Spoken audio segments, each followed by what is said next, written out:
Shalom, haleluya, puji Tuhan. Jumpa lagi dengan saya Pendeta Abe dalam program Inspirasi.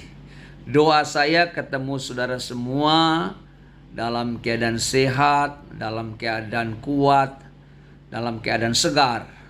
Sehingga kita boleh bersama-sama belajar firman Tuhan. Bapak Ibu saudara sekalian, ada pendapat yang berkata bahwa penafsiran itu bisa beda. Tafsiran itu bisa beda. Dan itu sebuah keniscayaan. Dan kita tidak perlu menyesat-nyesatkan orang lain karena penafsirannya berbeda dengan penafsiran yang kita punyai. Tapi saudara-saudara, saya juga setuju dengan pendapat ini. Memang penafsiran itu bisa sangat berbeda satu dengan yang lain. Tetapi menjadi pertanyaan yang penting yang juga kita tidak boleh lupakan, bahwa mengapa tafsiran itu berbeda. Kalau kita belajar hermeneutik yang benar, maka cara kita menafsirkan harus mengikuti kaidah-kaidah yang benar juga, metode yang benar juga. Karena penafsiran yang benar adalah penafsiran di mana seseorang membaca Alkitab tidak boleh melepaskan teks dari konteks. Dan juga kita harus melihat latar belakang penulisan, bahkan kitab itu sendiri.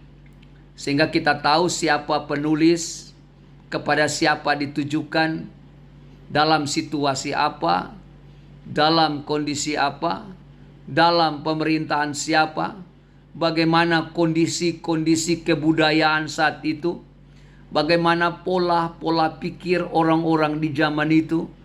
Itu semua tidak bisa kita abaikan di dalam menafsirkan teks tertentu dalam Alkitab.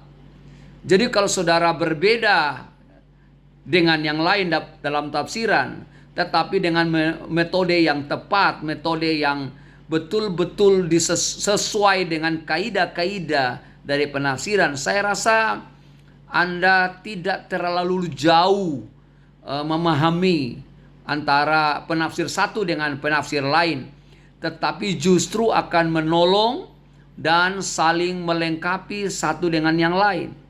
Tetapi kalau perbedaan itu sampai menjadi perbedaan di dalam pemahaman iman, maka kita perlu untuk kembali melihat apa penyebab perbedaan itu.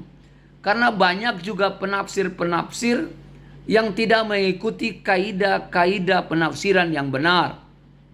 Mereka melepaskan teks dari konteks. Sehingga apa yang terjadi, mereka sedang membawa pikiran mereka ke dalam Alkitab. Mereka membawa pola pikir mereka kepada Alkitab. Bukan mereka mengizinkan Alkitab itu berbicara seperti apa adanya. Sehingga ini yang menyebabkan terjadi kekacauan di dalam pemahaman. Nah saudara-saudara, pada hari ini saya ingin membahas bagaimana firman Tuhan dan apa yang diperingatkan firman Tuhan. Tidak berupaya untuk mencoba untuk menyesat-nyesatkan orang lain karena dia berbeda tafsir dengan saya. Tetapi marilah kita dengan cara yang baik berusaha mengizinkan Alkitab berbicara kepada diri kita dan mengizinkan firman Tuhan menjelaskan kepada kita apa yang ingin penulis Alkitab itu menjelaskan, maksud dari tujuan yang semestinya dan yang diinginkan oleh penulis itu sendiri, ya.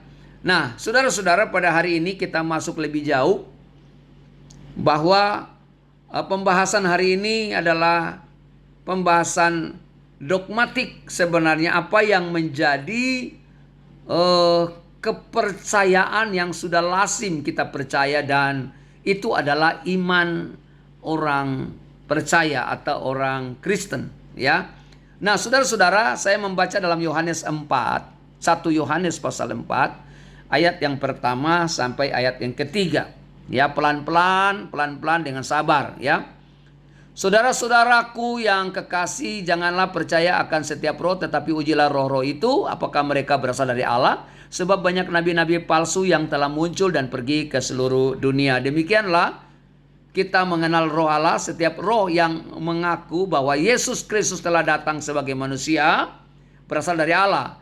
Dan setiap roh yang tidak mengaku Yesus tidak berasal dari Allah. Roh itu adalah roh antikristus, dan tentang dia telah kamu dengar bahwa ia akan datang dan sekarang ini ia sudah ada di dalam dunia. Saudara-saudara, saya tidak berusaha untuk menyesat-nyesatkan orang. Siapakah saya sehingga saya menjadi hakim untuk itu? Tetapi bagaimana saudara-saudara, Alkitab sendiri berbicara. Rasul Yohanes berbicara dalam 1 Yohanes 4 ayat 1 sampai 3 tadi yang kita baru baca. Bahwa orang yang tidak mengaku Yesus datang sebagai manusia itu adalah nabi palsu dan tidak berasal dari Allah, dan juga adalah antikristus. Orang yang tidak mengaku Yesus datang sebagai manusia. Saudara-saudara, kalau saudara lihat Yohanes menulis dalam Yohanes 1 ayat 1 bahwa pada mulanya adalah firman. Dan firman itu bersama-sama dengan Allah, dan firman itu Allah. Jelas di sini bahwa firman itu bukan sekedar pengetahuan Allah, bukan sekedar hikmat Allah atau firman Allah, tetapi firman itu adalah pribadi Allah. Karena firman itu adalah Allah sendiri. Jadi saudara-saudara, ketika kita membaca dalam Yohanes 1 ayat 14 bahwa firman yang adalah Allah itu telah menjadi manusia. Firman telah menjadi manusia, dan ini cocok dengan kesaksian Yohanes pada 1 Yohanes 4. Sehingga ketika kita tahu bahwa firman itu menjadi manusia, maka kita harus ada pengakuan bahwa Yesus yang adalah firman itu telah datang menjadi manusia.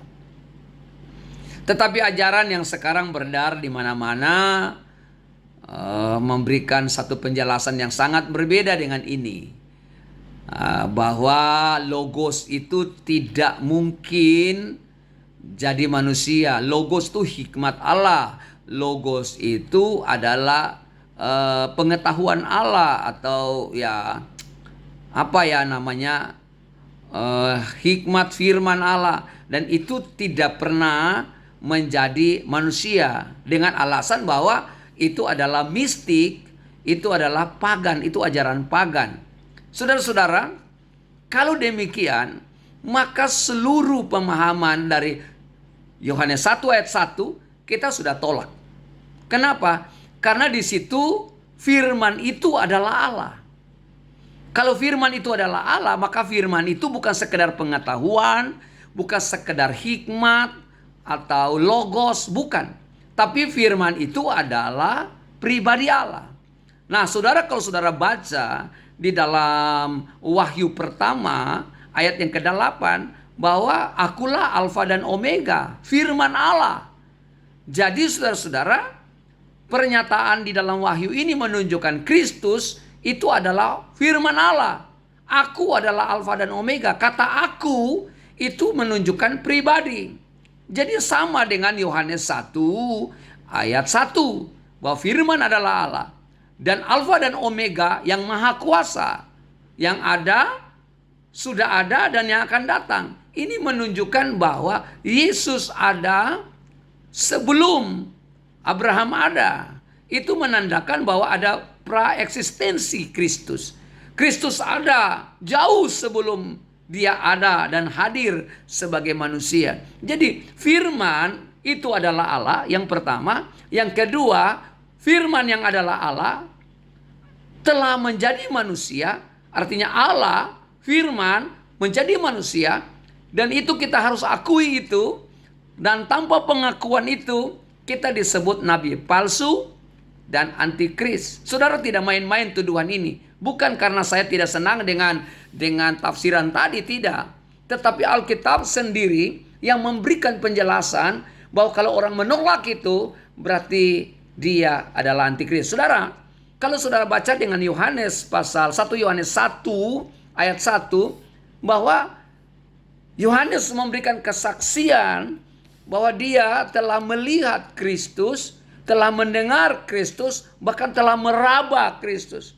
Artinya bahwa Yesus itu bukan sekedar sesuatu roh atau sesuatu yang tidak jelas, ya, sehingga kelihatan dia manusia tapi bukan seperti manusia yang diajarkan oleh mereka yang memahami gnostik. Dan zaman-zaman di mana Yohanes ada sudah menggumuli dengan orang-orang yang berpemahaman gnostik ini, yang tidak percaya Yesus benar-benar menjadi manusia. Dan itu adalah antikris. Dan sekarang ini ajaran ini muncul kembali dengan memahami bahwa Yesus hanya ditempati atau Yahweh menempati Yesus. Nah, menjadi persoalan di sini, terus Yesus ini siapa? Seperti apa? Dan kalau Yesus ada, dari mana dia? Dan bagaimana dia bisa ada? Tapi kalau kita baca Alkitab jelas bahwa firman itu menjadi manusia. Itu sebabnya Maria mengandung Yesus bukan hubungan biologis. Tetapi itu terjadi karena roh Allah, pekerjaan Allah yang membuat firman itu ya dikandung oleh Roh Kudus dalam ketritunggalan Allah, menjadikan satu mujizat yang sulit dipahami oleh Maria. Dan Maria berkata, bagaimana mungkin saya hamil tanpa seorang suami? Saya belum memiliki suami, saya hamil. Tapi karena roh Allah akan turun atasmu. Dan anak yang dikandung itu kudus. Ini saudara-saudara satu mujizat yang sulit dimengerti dengan nalar. Tetapi itu yang terjadi. Dan Yohanes memberi kesaksian bahwa dia mendengar, dia meraba sendiri siapa Kristus itu. Firman itu sudah telah menjadi dan sudah menjadi manusia. Nah, saudara-saudara, kalau kita membaca di dalam 2 Yohanes pasal yang pertama ayat yang ke-7, maka kita juga menemukan kesaksian ini, saudara-saudara, bahwa kalau kita tidak mengaku ya, Yesus datang sebagai manusia adalah penyesat. 2 Yohanes 1 ayat 7, sebab banyak penyesat telah muncul dan pergi ke seluruh dunia yang tidak mengaku bahwa Yesus Kristus telah datang sebagai manusia. Itu adalah si penyesat dan antikristus. Jadi tadi tuduhan nabi palsu, antikris, sekarang ditambah lagi dengan penyesat. Jadi ini bukan karena sentimen, saudara-saudara. Bukan karena coba untuk menyesatkan orang lain. Tidak. Tetapi ini yang Alkitab katakan bahwa orang yang tidak mengaku Yesus datang sebagai manusia adalah antikris, penyesat, dan nabi palsu. Nah, saudara-saudara, saya tidak bisa bayangkan kalau orang yang tidak percaya ini, lalu jemaat ketika dia mengatakan bahwa Yahweh menempati Yesus, dan dia mengatakan begini dan begitu, lalu jemaat bertepuk tangan dan mengatakan haleluya, amin, puji Tuhan. Dan dia berkata, itu yang saya maksudkan. Lalu dia sebenarnya di dalam beberapa tulisan dia tidak percaya Yesus itu sebagai Allah dan menolak keilahian Kristus. Ini kan mengerikan, saudara-saudara. Lalu saudara, dengan mengatakan amin, yes, amin, yes. Lalu saudara ikutin. Saudara sedang mengikuti penyesat. Saudara sedang mengikuti antikris. Saudara sedang mengikuti nabi palsu.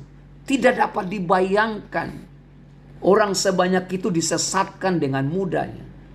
Ayolah kawanku, ayolah teman-temanku, smartlah, cerdaslah dalam berpikir, kritis dalam berpikir. Uji setiap roh. Jangan cuma yes, amen, yes, amen, yes, amen. Lalu Anda berusaha membela orang ini dengan Anda memberikan argumentasi-argumentasi yang jauh lebih tidak masuk akal. Saudara-saudara, hati-hati. Ayo cerdas, lepaskan dari belenggu kesesatan ini. Lepaskan dari penyesatan ini. Lepaskan dari antikris, kata firman Tuhan. Ayo kita berbalik kepada Tuhan. Tinggalkan ajaran-ajaran semacam ini.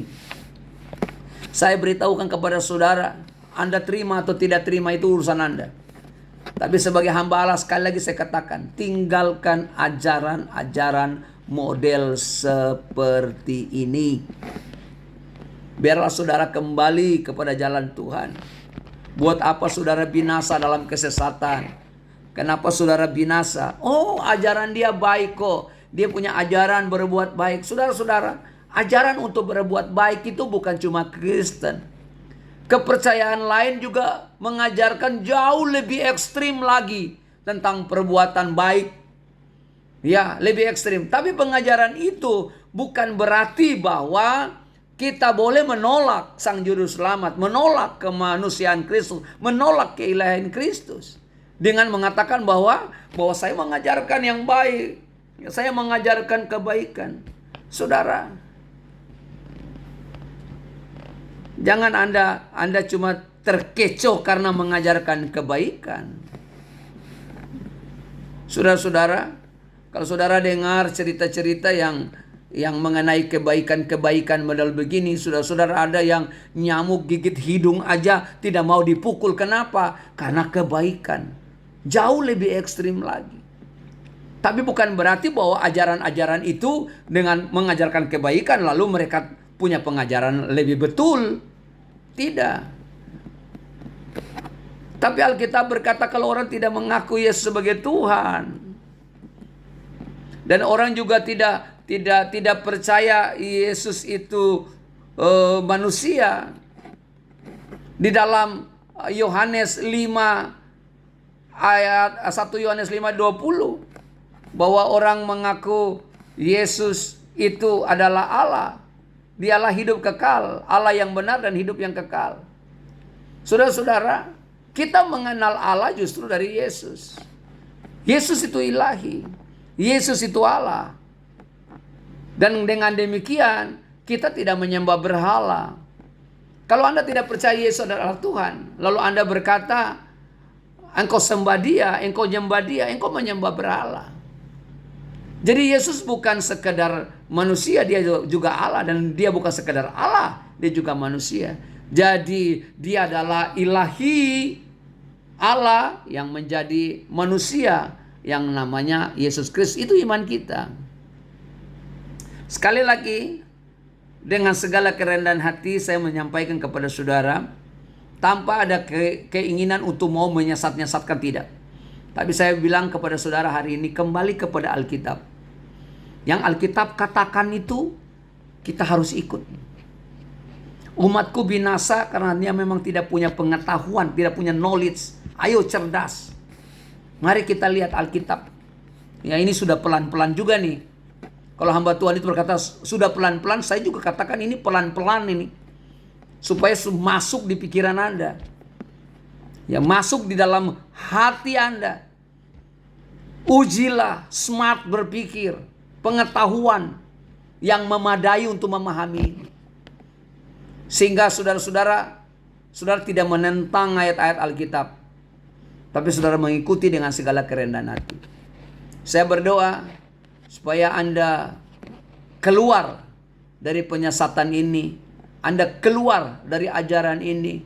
Bila perlu Anda tinggalkan tempat di mana Anda diajarin, sehingga Anda benar-benar terlepas dan Anda kembali kepada kehidupan kekal, yaitu Yesus sebagai Tuhan dan Juru Selamat. Yesus hadir sebagai manusia, mati bagi kita, menjadi Sang Juru Selamat. Saudara-saudara, ini yang penting. Dalam waktu-waktu kemudian saya akan menjelaskan jauh lebih. Bila kalau Anda mendengar ini dan Anda kurang paham, dan Anda mulai untuk mau menanyakan, Anda boleh memberikan komentar-komentar di bawah ini, sehingga nantinya saya akan kembali menjelaskan lebih jelas lagi dalam topik-topik yang lain, sehingga betul-betul Anda ada di dalam karya keselamatan Kristus, karena Anda percaya Yesus sebagai Tuhan dan Juru Selamat, dan Anda percaya juga Yesus datang sebagai manusia, mati di kayu salib untuk menebus dosa kita. Tuhan Yesus memberkati dan salam inspirasi. Shalom.